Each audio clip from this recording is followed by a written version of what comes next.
무효인 체포영장에 기해서 진행되는 수사에는 응할 수 없다는 입장에는 변함이 없습니다. 그 유명한 정치인들이 나와서 조사받으면서 진술 거부권을 행사해서 피의자 조사가 아무런 의미가 없었던 경우가 많습니다. 제가 이 공수처의 수사를 인정하는 것은 아닙니다. 대한민국의 헌법과 법 체계를 수호해야 하는 대통령으로서 이렇게 불법적이고 무효인 이런 절차에 응하는 것은 이것을 인정하는 것이 아니라 불미스러운 유혈 사태를 막기 위한 마음일 뿐입니다. 자, 키워드 바로 등장했습니다. 금요일 오전 10시 33분까지입니다. 이게 키워드인데요. 오늘 윤석열 대통령에 대한 체포영장 집행이 된 게 오전 10시 33분. 자, 체포된 뒤에 48시간 내에 구속영장 청구를 해야 돼요. 그렇지 않으면 속방이거든요. 자, 그러면 48시간이 지난 시간은 오는 금요일 오전 10시 33분까지입니다. 이게 키워드로 등장했군요. 앞서서 잠시 소개해드렸는데요. 지금 윤석열 대통령이 조사를 받고 있는 공간의 모습 다시 한번 불러오죠. 이겁니다. 여기 보면 윤석열 대통령이 있고요. 맞은편에는 이재승 공수처 차장, 그리고 오후에는 지금요 주인검사인 차정현 부장검사로 바뀌었다 그러죠. 그런 내용이 좀 알려집니다. 그리고 윤석열 대통령 옆에는 변호인이 배석. 이런 모습으로 지금 조사가 이루어졌어요. 오전과 오후에. 그리고 지금은 식사 시간이라고 그러죠. 그래서 오후 7시에 다시 재개된다는 얘기 아까 전해드렸는데 지금 공수처가 있는 과천청사 5동이에요. 여기에 3층에 영상조사실 이 모습이 이렇게 나오고 있습니다. 자, 요 얘기 지금부터 해볼 텐데요. 안희정 변호사 계속 계시고 있고요. 그리고 정광재 국민의힘 대변인 그리고 박원석 전 의원 나와 계십니다. 안녕하십니까. 네, 안녕하세요. 자, 우선 안희정 변호사. 네. 오동훈 공수처장과 차담도 없는 상태에서 윤석열 대통령이 공수처 도착했거든요. 근데 통상 이 정도 상황이면은 과거의 전례를 보면은 뭐 대통령 또는 전직 대통령 조사할 때 보면은 네. 이 그쪽의 수사기관 장과 차담을 조금 하고 그리고 조사가 들어간 게 보통이었거든요. 근데 오늘은 그렇죠. 차담도 없었다 그러는데 이건 어떻게 봐야 될까요? 그래서 일단은 뭐 대개의 경우에는 예. 이 정도 케이스라고 한다면 뭐 이제 수사기관의 장과 또 이제 변호인단 또는 피의자 본인과 어떤 차담을 하고 나서 수사를 약간 시작하는 좀 게 숨도 좀 돌리고 그렇죠. 여유 좀 갖고 그랬는데. 예.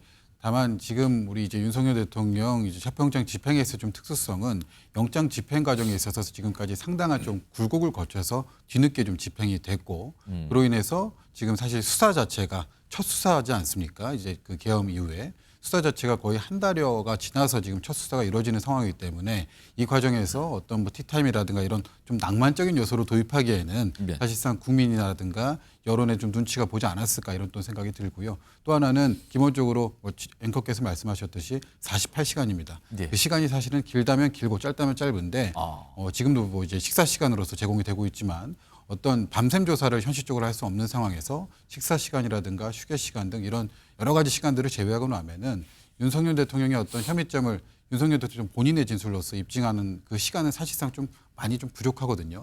그렇기 때문에 그런 부분에 있어서 좀 기세적으로 좀 몰아붙여서 바로 조사를 시작한 것이 아닌가 이렇게 좀 추측을 해봅니다. 그래서 지금 공수처의 조사는 오전 11시 조금 넘겨서부터 쭉 진행이 됐다 그러죠. 안희정 변호사. 네. 그리고요 보면은 오전에 조사에 투입된 검사가 이제 이재승 차장 검사예요. 예. 차장 검사라면은 공수처장 바로 밑 그리고 보통 부장 검사 위거든요. 그렇죠. 그렇다면 검사 중에서도 약간 고위직 검사가 직접 투입됐다는 건데 이거는 어떤 의미일까요? 사실 상당히 좀 이례적입니다. 다만 이런 부분도 이제 사실 고위 관료인 차장 검사가 직접 수사에 개입을 한다. 그리고 직접 수사에 참여한다는 이거 자주 있는 현상 아니죠? 그렇죠. 일반적으로는 평검사가 이제 조서를 쓰고 그와 같이 작성된 조서를 뭐 부장을 통해서 부장을 거쳐서 차장을 통해서 결재하는 정도의 결재를 좀 많이 하는 직인데. 그렇죠. 직접적으로 신문에 참여하는 경우는 극히 좀 예외적인 케이스입니다. 다만 이제 많은 국민들이 지켜보고 계시고 또 어렵게 집행된 영장이기 때문에 조사에 있어서 이제 수뇌부가 직접 조사를 한다라는 것을 좀 어떻게 보면은 좀 쇼잉 차원에서 좀 보여준다는 의미도 있었을 것으로 보이고요. 그 이후에 지금 어쨌든 수사 실무라고 하는 것은 또 주인 검사가 또 제일 잘 알지 않겠습니까? 차정현 주인 검사 그리고 이대환 부장 검사인데 지금 그렇죠. 아마 처음엔 차장 검사, 그다음에 부장 검사 이렇게 넘어갔나 보네요. 조사를 예, 예. 투입된 검사들이요. 네, 그래서 이제 초반에는 어쨌든 윤석열 대통령 측에서도 묵비권, 진술 거부권을 행사하겠다고 일단은 밝혀놓은 상황이기 때문에 기세 싸움이 좀 주되게 좀 작용을 했을 것으로 보여서 주인 검사를 막바로 투입하기보다는 예. 어쨌든 공수처에 있던 수뇌부 검사가 투입이 돼서 기세 싸움에서 좀 우위를 가져가려던 것이 아닌가 그렇게 좀 추측을 해봅니다. 그러니까 지금 공수처가 뭐 차단도 없이 바로 조사 들어가 보니까 물어볼 게 많다 이렇게 짐작이 되잖아요. 지금 화면으로 정리 좀 해보겠습니다. 질문서가 뭐 200페이지가 넘는다는 얘기까지 나왔어요. 지금요. 200쪽 이상 질문지 준비됐는데 자 예상 질문 보면은 뭐 비상계엄 선포 경위, 국회 선관위 장악 지시, 포고령 작성 개입 방식, 주요 인물 체포 지시 질문이 굉장히 포괄적인데 요거는 일단 박원석 전 의원님. 예. 만약에 공수처 검사라는 가정을 해보겠습니다. 그러면은 가장 먼저 물어보고 싶은 질문 두 가지를 꼽으면 어떤 겁니까? 지금 저게 예시가 나온 질문이 너무 광범위해요, 지금요. 일단 그 비상계엄을 하게 된 목적부터 물을 것 같아요. 왜? 예. 근데 이제 본인은 계속 이제 비상계엄의 정당성을 주장하고 있는데, 예. 근데 이미 이제 기체포돼서 구속되거나 혹은 기소됐던 예. 그 이제 계엄의 주요 임무 종사자들 같은 경우에 진술이 전혀 다르지 않습니까? 예. 이미 이제 상당한 진술을 확보해뒀기 때문에 비상계엄의 전체 경위, 그 사전 모의부터 선포까지 요걸 집중적으로 묻지 않을까 싶고요. 우선. 그다음에 가장 이제 그 윤 대통령이 지금 내란 우두머리로서 그 무거운 책임을 지게 될 영역이 정치인들 체포를 지시했다. 그리고 국회가 계엄 해제 권한이 있는데 그 국회의 계엄 해제 결의를 방해하기 위해서 본회의장 문을 뜯고 들어가라라는 지시를 받았다. 아, 이게 지시. 이제 특전사령관이나 예. 뭐 수방사령관이나 방첩사령관이나 이 사람들이 한결같이 진술하고 있는 거거든요. 음. 그러니까 그 부분이 어떻게 보면 내란 수계로서의 가장 무거운 책임을 지게 될 그런 쟁점 사항인데 그에 대해서 이제 확인을 하지 않겠습니까? 윤 대통령은 오늘은 진술을 거부하고 있지만 뭐 예. 변호인들을 통해서나 일관되게 거부하고 있는데 지금 국회에서 진행되고 있는 국정조사 특위에 예. 그 계엄 주요 임무 종사자들이 나와서 내란 주요 임무 종사자들이 나와서 하는 진술을 보더라도 그런 그런 지시를 받았다라는 진술을 하고 있기 때문에 그 대목이 어떻게 보면 윤 대통령의 향후에 수사 이후에 영장을 청구하거나 혹은 기소하는 데 있어서 가장 핵심적인 혐의가 되지 않을까 싶습니다. 안희정 변호사는 지금 가장 중요한 질문을 한 가지를 꼽는다면 어떤 걸로 보십니까? 일단은 윤 대통령의 진술 거부권 행사 요거를 깨트리는 게 제일 중요하거든요. 아. 그래서 사실 가장 단순한 수사 기법입니다. 예. 이미 확보된 객관적인 진술. 예. 이제 뭐 방금 말씀하셨듯이 특전사령관 이제 국회 문을 직접 뜯고 들어가라고 하는 윤 대통령의 전화를 받았다라고 하는 특전사령관의 진술이 지금 진술이 확보되지 나왔어요. 않습니까? 그것을 이제 제시를 하면서 아. 특전사령관은 이렇다고 얘기를 하는데 과연 그럼 이 특전사령관이 대통령을 무고하기 위해서 허위의 진술을 하는 것이냐라는 물음을 한다면 사실 그에 대해서 진술 거부권으로 이제 무응답으로 일관할 경우에는 사실상 그 특전사령관의 진술을 사실로서 인정하는 것밖에 안 되거든요. 오. 결과적으로는 사실은 그에 대해서 적극적으로 항변하고 부인할 수밖에 없을 겁니다. 사실 그런 식으로 좀 객관적으로 확보된 제3자 증거를 제시하면서 질문을 하는 예, 그렇게 이제 진술 거부권을 깨내가는 그런 이제 시작이 되지 않을까 그렇게 생각이 됩니다. 지금 진술 거부 얘기가 알려졌는데 화면으로 정리해 보겠습니다. 진술 거부, 녹화 거부 이런 게 좀 알려서 나왔거든요. 정리해 보죠. 지금 공소 관계자 설명인데 현재 진술 거부 중이고 영상 녹화도 거부 중. 진술 거부 중이니까 이걸 묵인권이라고 표현을 할 수도 있겠는데 종광재 대변인. 예. 그러니까 두 가지 모두. 그러니까 영상 촬영이 가능한 조사실에서 영상 조사를 받고 있는데 녹화를 거부를 하고 있는 부분과 네. 그다음에 질문에 대해서 지금 답변을 거부하고 있다는 거잖아요. 이거 좀 어떻게 좀 봐야 될까요? 저는 뭐 어느 정도 예상된 윤석열 대통령의 반응이라고 생각합니다. 예. 왜냐하면 윤석열 대통령은 처음부터 지금까지 공수처가 자신이 혐의를 받고 있는 내란과 관련해서 수사 권한이 있느냐 없느냐 예. 이 부분을 지속적으로 문제 제기했었는데 예. 그게 완전히 해결되지 않았잖아요. 비록 지금 체포 영장이 집행이 돼서 자신이 공수처에 가서 수사를 받게는 돼 있지만 예. 그것이 공권력 간의 물리적 충돌 우려 때문에 본인이 나간 것이지 자신이 이 수사에 동의하기 때문에 나갔다고 인정하는 것은 아니거든요. 오늘도 그런 취지의 설명이 나왔어요. 그렇습니다. 예. 그러니까 본인이 불법적인 수사기관이 진행하는 수사에 대해서 예. 응할 수 없다라고 생각하는 것은 당연한 결과고 저는 저는 48시간 동안 조사가 이루어지는데 윤석열 대통령이 유의미한 답변을 공수처에 내놓을 가능성이 거의 없다. 전혀 없다라고 그럼 생각합니다. 지금은 잠시 조사가 멈췄어요. 식사 시간에서. 그럼 이전 조사까지 오전에 잠시 그리고 오후에 이루어진 조사에서도 거의 답변이 없었다 이렇게 좀 추정을 하시는 그렇죠. 건가요? 예. 아마 뭐 윤석열 대통령을 조언하는 예. 변호사들도 같은 뉘앙스의 이야기를 할 것이라고 생각합니다. 또 녹화와 관련해서 본인이 거부하는 것은 예. 연장선상에 있다고 봅니다. 본인이 지금 수사받고 있는 것이 위법한 수사이기 때문에 수사에도 녹화에도 응할 수 없다. 이것은 아마 이 경찰로 제2첩이 돼서 내란과 관련한 수사가 진행되지 않는 한 또는 국회에서 특검이 통과돼서 특검에서 이 수사가 정상적으로 진행되지 않는 한 예. 윤석열 대통령의 유의미한 답변을 받아내긴 어려울 것이다. 이렇게 예상해 봅니다. 그렇다면은 지금 저녁 7시 이후에 추가로 조사를 한다는 얘기가 속보 나왔고요. 그 내일도 조사할 수도 있거든요. 그러면 역시 그 과정에서도 진술 거부를 할 것 같다. 이런 전망이신 거네요. 네, 그러면. 그렇습니다. 예. 자, 일단 상황이 이렇습니다. 지금 이런 가운데 오늘 오전에 체포가 이뤄졌죠. 보통 체포영장이 집행되고 나서는 구속영장 청구로 연결되는 경우가 과거에 보면 사례 많이 있었어요. 자, 그래서 관심은 또 글로 넘어가고 있는 단계인데요. 화면을 정리해 보겠습니다. 우선 요 내용인데요. 체포 효력은 48시간까지예요. 그 사이에 구속영장 청구 여부가 결정이 나야 되는 거예요. 그게 결정 없이 지나가면은 그냥 석방입니다. 이거는요. 기간이 지나니까. 근데 지금 17일 오전 10시 33분까지입니다. 금요일입니다. 기한 내 구속영장 청구 여부가 결정돼야 되는데요. 그런데요. 오늘 오후에 나온 얘기들이 있어요. 이 구속영장 청구와 관련해서. 다음 보겠습니다. 공수처는요. 구속영장 통상 체포영장 받은 법원에 청구합니다. 그러면은 이 법원은 서울 서부지법을 의미합니다. 반면에 윤석열 대통령 측에서는요.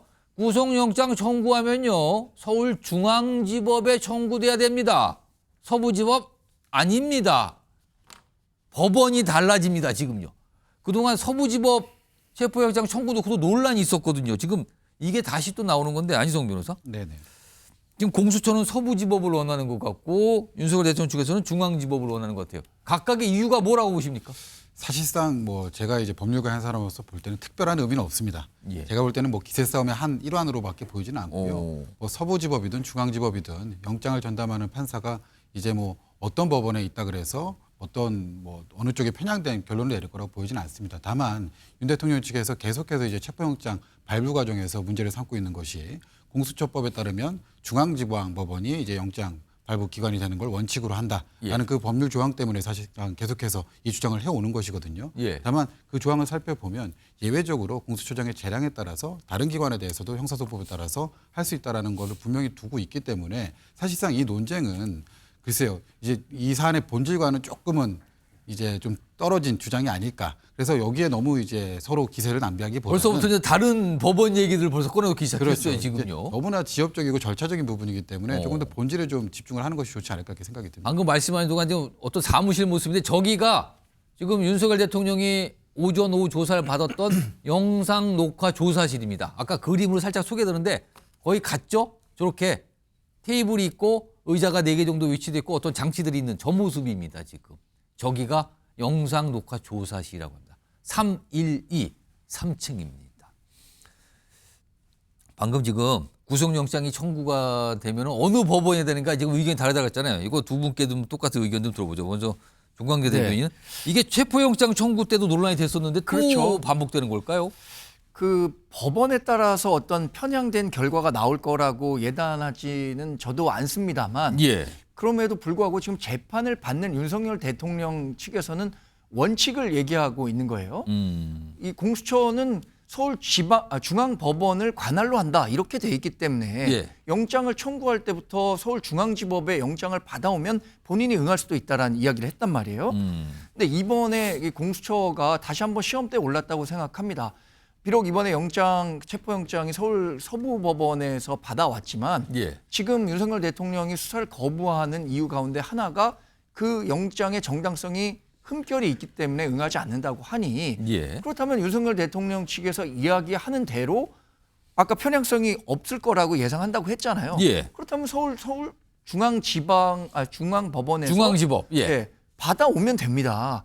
근데 그것을 왜 굳이 다시 왜 서부지법? 서부 법원으로 하려고 하는 근데 아까 모습에서 설명은 체포영장이 서울 서부지법에서 받았지 않느냐. 그러니까 네. 구속영장도 거기가 맞지 않느냐라는 거네요. 공소 입장이. 그러니까 뭐 그런 이야기들을 하고 있는데 예. 윤석열 대통령 측에서 이야기하는 것도 전혀 흘려들을 만한 이야기는 아니다. 본인이 피고인으로서 갖고 오. 있는 방어권 차원에서 이야기를 하는 것이고 그 부분이 현실적으로 받아들이기 어렵다면 현실적 대안으로 그럼 서울중앙법원에서 한번 받아봐라. 이렇게 이야기하는 건 당연한 이야기라고 생각합니다. 박원석 전 의원은 지금 벌써부터 구속영장 청구 아직 뭐 결정이 안 났는데도 그걸 놓고도 서부지법, 중앙지법 또 얘기가 나오네요. 이거 어떻게 보십니까?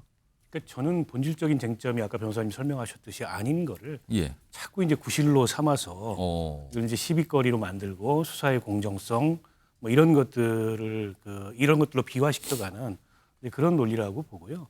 애초부터 공수처의 출석 요구에 응했으면은 일어나지 않았을 일을 출석 요구에 응하지 않음으로써 영장이 발부되니까 그때 가서 또 다른 시비거리를 찾고 또 다른 시비거리를 찾고 이런 거라고 봅니다. 뿐만 아니고 지금 헌재 탄핵 심판 절차에 대해서도 비슷하게 윤 대통령과 변호인단이 대응을 하고 있거든요. 그래서 이거는 어떻게 보면 법률적인 논리로서 자기 방어를 하고 있다기보다도 정치적인 그런 논리를 자꾸 만드는 게 아닌가 싶고요. 아니, 대한민국 법원이 발부한 영장이 예. 공수처법에 단서 조항에 근거가 없으면 모르되 근거가 있는데 중앙지법이면 어떻고 서부지법이면 어떻습니까? 그거는 공수처장의 재량 사항인데 그걸 가지고 저렇게 마치 큰 문제가 있는 것처럼 마치 그 영장 발부의 권한이 없는 기관이 발부했다는 식으로 말도 안 되는 주장을 하는 게 제가 보기에는 뭐 국민들 보기에도 좀 납득이 안 될 것 같고요.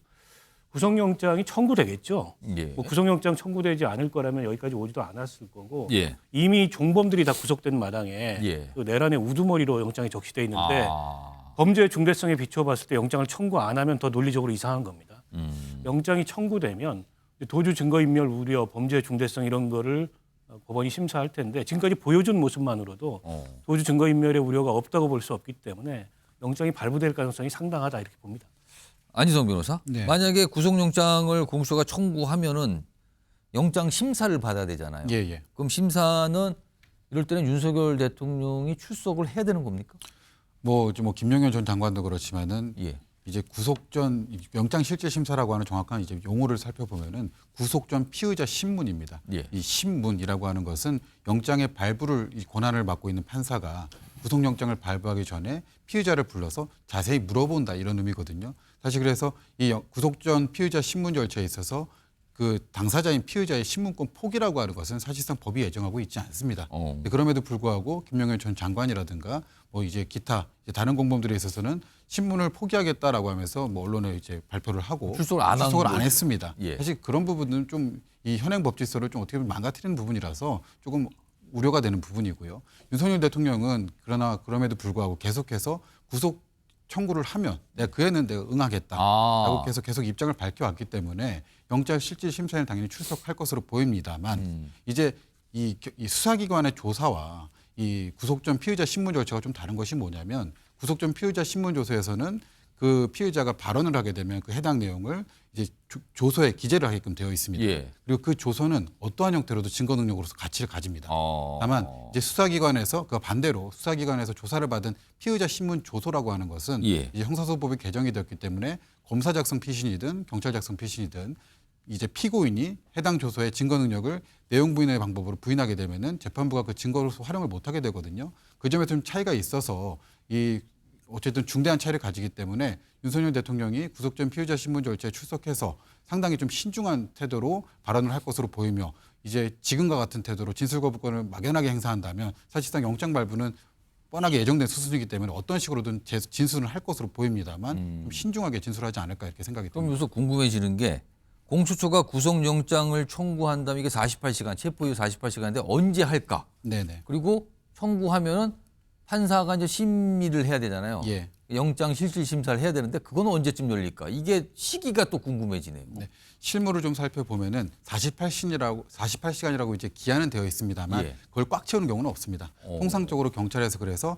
36시간 안에 영장을 신청해라라는 식의 실무 운용이 되어 있고요. 통상적으로 그거보다 빨리 하라. 그렇죠. 12시간을 좀 앞당겨서 좀 해야지. 그러면은 38시간 대로 따지면 내일 오후가 될 수도 있다 이 그렇죠. 뜻인가요? 예, 그렇게 되고 아마 그 다음 날인 오후 정도에 이제 영장 신문 그럼 빨리 되면은 내일 오후에 구속영장 청구 그리고 그 다음 날인 금요일 오후에 심사가 있을 수 있다 이 뜻입니까? 그렇습니다. 일단 내일과 금요일도 여러 가지 모습이 있을 수 있는 거네요. 자, 이런 가운데요. 지금 구속영장 청구 얘기를 해봤는데 정광재 대변인 지금 국민의힘에서 나오는 얘기 들어보니까 뭐 불구속 수사 얘기가 많은데 지금 국민의힘의 전반적인 기류는 윤석열 대통령에 대해서 불구속 수사를 해야 된다 이런 입장입니까? 그렇습니다. 이게 사실 법 논리만 놓고 본다면 예. 구속 수사 가능성이 높다고 개인적으로는 생각합니다만 예. 법 논리 이전에 법으로 해결할 수 없는 부분이 있다고 생각합니다. 그리고 지금 뭐 도주 우려나 증거 인멸의 우려 같은 부분들을 법원에서 평가를 할 텐데 도주 우려가 없다는 부분은 이번에 분명히 표시가 된 것 같아요. 이번에 체포영장에 어떤 식으로든 응해서 공수처 수사를 받게 됐고요. 증거인멸과 관련해서는 지금 다른 공범들이 대부분 구속된 상태에서 입을 맞춘다거나 예. 실질적인 증거들을 다시 맞출 수 있는 그런 기회는 거의 소멸됐다고 보기 때문에 증거인멸과 도주 우려. 도주 우려 두 가지를 구속수사의 아주 중요한 원칙으로 그렇죠. 평가하잖아요. 두 가지를 집중적으로 보는 네. 거예요. 그렇다면 이 두 가지가 없다면 법원에서 꼭 구속 수사를 해야 하느냐라는 판단을 할 것 같아요. 그런데 아까 얘기한 것처럼 서울 서부지법에서 구속영장이 심사가 된다면 예. 저는 구속영장이 발부될 가능성이 크지만 서울중앙지법이라면 서울중앙지법으로 간다면 뭐 그 판단을 예단해서 말씀드리기는 어려울 것 같습니다. 그래서 아마 윤석열 대통령 측도 서울중앙지법에서 반드시 이루어져야 한다라고 계속해서 주장을 하고 있는 것으로 저는 분위기를 파악하고 있습니다. 정관의 국민의힘 대변이니까 여당 내에서 나오는 여러 가지 얘기와 그런 분위기 이런 걸 좀 전달해 주셨어요. 이런 가운데요 지금 여전히 정치권에서는 공수처의 수사권 얘기를 계속해요 지금요. 그러니까 내란죄에 대해서 직접적인 수사권이 없지 않느냐. 지금 수사는 그러니까 이 다른 건을 수사하다 그게 내란죄로 연결됐다 이런 논리로 수사하는 거 아니냐 지금. 직권남용을 수사하다가 내란죄로 연결된 거 이걸 수사하는 거 아니냐 이런 얘기가 계속 나오거든요. 오늘도 이와 관련해서 국회에서 이 회의가 열렸는데 여기에 이제 출석하신 분들 입을 통해서 뭔가 좀 나왔습니다. 관련된 얘기가 들어보시죠. 공수처가 지금 대통령을 수사해도 기소하거나 소추할 수 있는 권한이 없잖아요. 맞습니까? 그러니까 기본적으로 말씀하신 바대로 그 직권남용을 기본 범죄로 해서 이 연결 범죄인 내란죄를 기소할 수 있는지 수사할 수 있는지에 대한 논란이 있는데 기본적으로 기본 범죄인 직권남용에 대해서는 기소가 불가능한데 다만 기본 범죄인 직권남용에 대해서 수사가 가능한지에 대해서는 여러 가지 견해가 있는 것으로 알고 있습니다. 법무장관 대행이 뭐 여러 가지 견해가 있다. 박원석 전 의원이 이것도 내란죄 수사권 문제 계속 이 논란은 이어지는 겁니까 그러면 이거? 뭐 그 논란이 있긴 한데요. 예. 저는 이제 특검법이 통과돼서 특검이 출범하면 해소될 문제라고 생각을 하고요, 우선은. 그러나 이제 직권남용 범죄의 관련 범죄로서 지금 수사 기소 수사를 하고 있는 건데 형사상의 불소추 특권에 이 직권남용 범죄는 불소추 대상 아니냐. 그렇죠. 소추가 안 되는 거죠 대통령이. 근데 이제 수사하고 소추는 또 다르기 때문에 그걸 수사를 못할 건 아니라고 보거든요. 그리고 기소는 어차피 대통령은 공수처의 기소 대상이 아닙니다. 그건 검찰로 넘겨서 예. 검찰에서 기소를 해야 되는 거여서 저는 그게 그렇게 그 나중에 공소 유지하는데 걸림돌이 될 만큼 큰 문제는 아닐 것 같은데 근데 이 논란을 해소하기 위해서라도 빨리 어쨌든 특검이 출범을 해서 특검이 수사를 담당하게 되면 자연스럽게 없어질 논란이라고 보고요. 일단 법원이 그에 대해서 체포영장을 발부했다는 것 자체는 어느 정도 수사권이 있다는 것을 인정한 것으로 봐야 하기 때문에 지금 단계에서 뭐 그것을 이유로 수사권을 이유로 지금 수사가 중단돼야 된다 이렇게 얘기하는 건 좀 무리한 주장을 하는 거라고 보고요. 불구속 수사에 대해서도 만약 윤석열 대통령이 애초부터 수사기관에 출석 요구에 응하거나 또 본인의 범죄 혐의에 대해서 인정하거나 예. 수사에 협조했더라면은 굳이 구속영장을 청구해야 되는 논란이 커졌을 거예요. 근데 그걸 다 거부하고 다 불응해 놓고 이게 와가지고 불구속 수사를 요구한다는 거는 좀 이치에 맞지 않는 그런 주장인 것 같습니다. 정광재 대변인은 내란죄 수사권 요거 어떻게 판단하세요 지금? 그건 뭐 누차 말씀드렸기 때문에 내란죄 수사와 관련해서는 공수처가 처음부터 권한을 갖고 있지 않기 때문에 공수처가 검찰이나 경찰로부터 이첩 요구권을 발동한 것 자체부터가 잘못이었다라고 윤석열 대통령 측이나 국민의힘이 판단하고 있는 겁니다. 예. 이 때문에 이 내란죄에 대한 수사권이 있는 경찰에 제2첩을 해서 경찰이 수사를 하고 검찰이 기소하는 방식으로 하라고 윤석열 대통령 측에서 누차 얘기했었는데 그게 받아들여지지 않아서 현 상황에 달한 겁니다. 예. 그래서 현 상황을 뭐 극적으로 변화시킬 만한 동인이 없기 때문에 예. 이 절차대로 진행될 가능성이 크다고 생각하지만 예. 그럼에도 불구하고 여전히 윤석열 대통령 측에서는 이 수사가 정당한 것인 거에 대해 끊임없이 뭐 질문을 하고 뭐 국민께 설명을 드릴 수밖에 없는 거죠. 알겠습니다.